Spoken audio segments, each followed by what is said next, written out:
Merci beaucoup, Monsieur Perry. Toute sa vie, le Dr Moon a su galvaniser les jeunes. Les pionniers qui avaient connu le mouvement de l'unification dans les années 70 ont gardé la flamme, mais une relève est nécessaire. Madame Moon insiste constamment depuis 10 ans sur la formation des nouvelles générations. Les jeunes unificationnistes nés dans ce mouvement et la jeunesse mondiale actuelle réfléchissent aux problématiques du nouvel ère. Les questions environnementales, la réalité d'un monde toujours plus multiculturel, dominé par les nouvelles technologies, obligent à des changements de paradigme. Récemment, un homme nouveau a connu ce mouvement en France et il apporte aujourd'hui une nouvelle impulsion avec de jeunes unificationnistes. Je vous demande d'accueillir à présent M. Ipoma, qui est ingénieur, chercheur en génie biomédical et président de l'association et fondation Ipoma.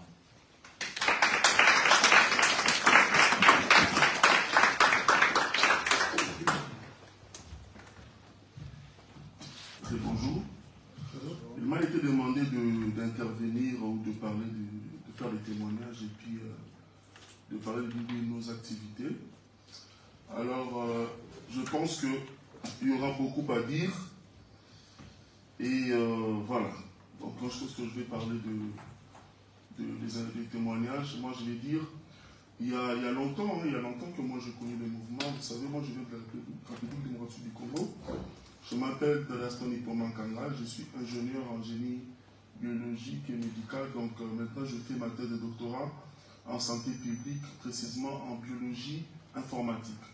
Donc dans ma carrière, longtemps, moi je travaille dans le domaine de la recherche des maladies infectieuses comme Ebola, monkeypox, plusieurs pathologies, quand j'étais manager de plusieurs projets. Et quand j'étais petit, je voyais les gens à Kinshasa. J'avais des parents chrétiens qui sont décédés malheureusement. Je voyais, il y avait un jour, on avait dit qu'on a organisé le mariage entre les Congolais et les étrangers. Et dans des familles, ça se disait, ça se parlait, on chuchotait, on se disait, c'est quoi ces mouvements-là? Les Congolais doivent se marier avec des étrangers. Certains ont dit que ce sont des gens qui étaient décédés, qui sont ressuscités, et qui sont donc tout le monde avait peur parce que c'était la première fois qu'on voit des Asiatiques, des Européens, tout ça, et on avait peur.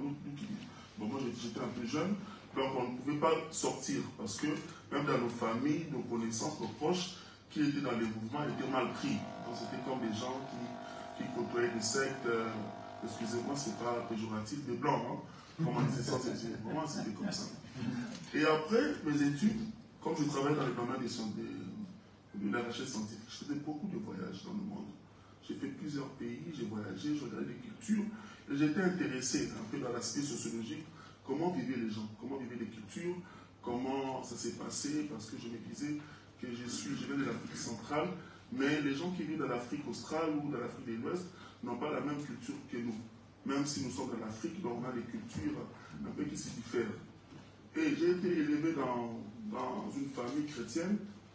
Dans notre culture, je ne vais dire pas cette culture-là, c'est comme ça notre religion, que la religion chrétienne est la seule religion qui amène au ciel. Donc nous, dans ma religion que j'ai grandissé, j'ai les collègues ou les amis qui étaient dans la religion, et qui étaient les bouddhistes, les musulmans, étaient considérés comme des sorciers.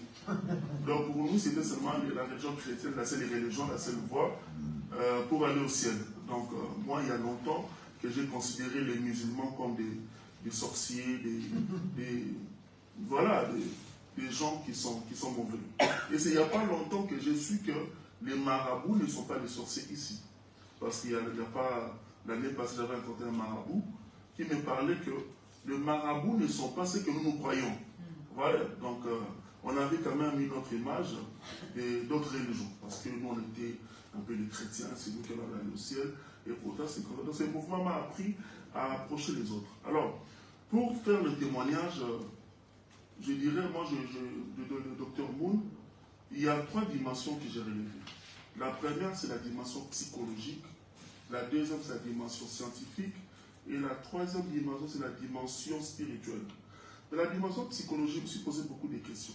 C'est qui ce monsieur qui a fait plusieurs fois la prison, mais qui est un peu résilient. Il y a une résilience dans son mouvement, il y a la perspicacité, il est toujours là, et ça m'a fait vraiment tiquer de connaître cet homme-là. Parce que je me disais, longtemps, on nous a présenté ces mouvements comme un mouvement des sorciers, un mouvement des loges, avec tous les moments. Il y a le chef spirituel qui est là, qui a un mental de fer, qui a fait des prisons, puisque beaucoup de chefs spirituels, mais qui y tient. Donc ça m'avait vraiment interpellé, moi qui travaille, parce que outre que je fais comme j'ai dit, que je me suis présenté ici comme scientifique, je suis aussi président de la Fondation Soso Ipoma. Donc une fondation, une association que j'ai implantée dans 6 pays. Il y a le Congo Kinshasa, Congo Brazzaville, c'est en France, en Suisse, en Angola, en Afrique du Sud. Donc nous faisons le renforcement des capacités dans le domaine de santé publique, dans le domaine du développement durable, le PIB, dans le domaine de la paix. Donc on fait beaucoup d'activités. Là je m'étais dit, parce qu'il y a un moment où on fait des activités, on s'est dit, on est fatigué parce qu'il y a des critiques, il y a des coups bas. Vous savez, nous qui venons de l'Afrique, de notre communauté, c'est une communauté où il y a beaucoup de choses. Donc je vais dire, c'est pas péjoratif, mais on n'est pas trop solidaire à ce qu'on fait. Donc c'est toi la diaspora, il y a beaucoup de choses, beaucoup de coups bas.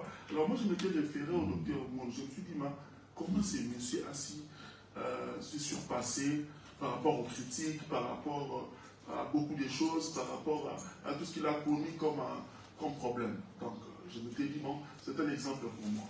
Et après un jour, étant que tout scientifique, je me suis dit, je dois maintenant connaître qui il est, parce que généralement les chefs religieux, la plupart sont des gens qui ne sont pas scolarisés.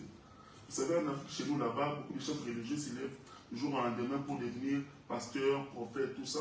Mais qui est ce monsieur? Ça m'a tiqué de voir que c'était un ingénieur comme moi. Je me suis dit, bon, un ingénieur. Donc ça m'intéressait. Et à part ça, parce qu'il a fait l'électronicien, parce que c'est un ingénieur, je me suis dit, je dois m'intéresser parce que, outre qu'il soit ingénieur, mais il est aussi un bon manager. Il est manager parce qu'il a créé beaucoup d'unités de production que les gens me connaissent aujourd'hui. Il y a beaucoup de sociétés, beaucoup d'organisations internationales qu'on a héritées aujourd'hui, qui nous a laissé, paix à son âme, mais on est content. Alors je me dis, c'est quoi ces modèles économiques? Parce que, outre qu'il soit chef spirituel, parce qu'il a été présenté, les médias, là, je vais dire, l'ont présenté comme un chef spirituel qui a une doctrine délétère. Donc pour lui, il y a l'endoctrinement, il y a tout, mais il y a un côté scientifique qu'on méconnaît, qu'on ne sait pas de lui. Il y a un côté, je vais dire, managérial, avec un business model qui tient jusqu'aujourd'hui, que le média n'en parle pas. Et moi, ça m'a beaucoup inspiré. Je vous dis qu'aujourd'hui, dans mes activités associatives, je ne suis pas, je vais dire, je ne suis pas téléspectateur, mais je suis acteur aujourd'hui. Donc, il m'a inspiré de pouvoir monter des unités de production pour ne pas toujours demander qu'on puisse m'aider, qu'on puisse financer mes activités. Et moi-même aujourd'hui, j'essaie un peu de faire comme lui. Je me pose des questions, je me dis, Ipoma, les jours que tu mourras, qu'est-ce que tu laisseras pour ta progéniture? Qu'est-ce que tu laisseras pour le monde? Je ne voudrais pas que mon nom puisse être éphémère, mais que ça puisse perdurer comme Docteur Monde l'a fait. Donc voilà le témoignage. Et pour les activités, je suis très très flatté. Pour YSP, on a fait beaucoup d'activités avec les jeunes. Ce qui m'a tiqué, c'est le seul, parce que je suis dans beaucoup de groupes de jeunes et puis dans beaucoup de groupes, mais ce qui m'a tiqué dans ces groupes, c'est le niveau de... Je veux dire, on a développé une multiculturalité élevée. Donc on peut accepter l'autre. Parce que nous, avant, vous voyez, on était des chrétiens, mais un peu dans le communautarisme. Mais aujourd'hui, on a développé cet esprit-là de voir toutes les religions, de supporter les autres, d'écouter les autres. Les choses qu'il y a 20 ans qu'on n'avait pas, que moi je n'avais pas, mais aujourd'hui je travaille avec des jeunes qui viennent du Togo, du Mali, du Bénin, de la France, du Japon, sans pouvoir avoir cet esprit de critique un peu négatif. Donc, je suis très content. Et à la fois passée, j'avais organisé un grand gala sur bateau, j'ai été secondé, j'ai été vraiment assisté par les jeunes. Le YSP, c'était un gala extraordinaire. Donc je n'oublierai pas, vraiment je dis merci aux jeunes de YSP qui m'ont jamais lâché, qui m'ont jamais laissé. On a fait beaucoup d'activités avec les jeunes étudiants ici, même au temps des Covid. On a assisté beaucoup d'étudiants qui venaient de l'Afrique, des pays en voie de développement. Voilà, donc c'était très bien, mon expérience. Et je vous dis encore merci.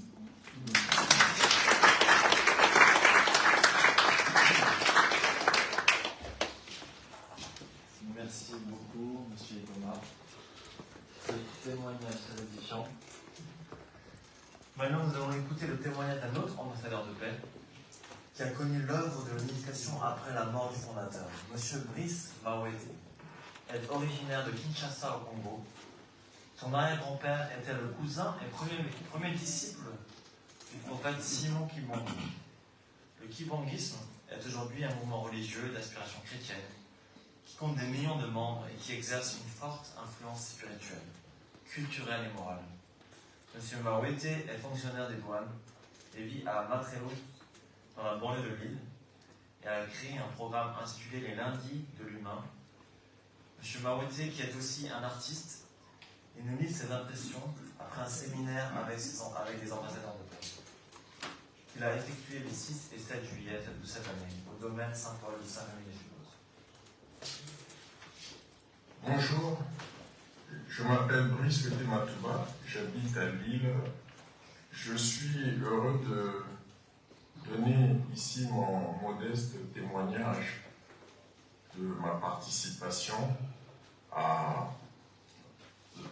aux 2 grandes journées que nous avons vécues ensemble, du moins pour ceux qui étaient là et ceux qui ont pu suivre les travaux de ces 2 grandes journées à travers les réseaux Internet, donc à distance. Ce sont les journées du 6 juillet et 7 juillet de cette année 2023. Donc, c'était un jeudi, un vendredi, qui ont été tenus à Saint-Paul, en région parisienne, à Saint-Rémy-les-Chevreuse.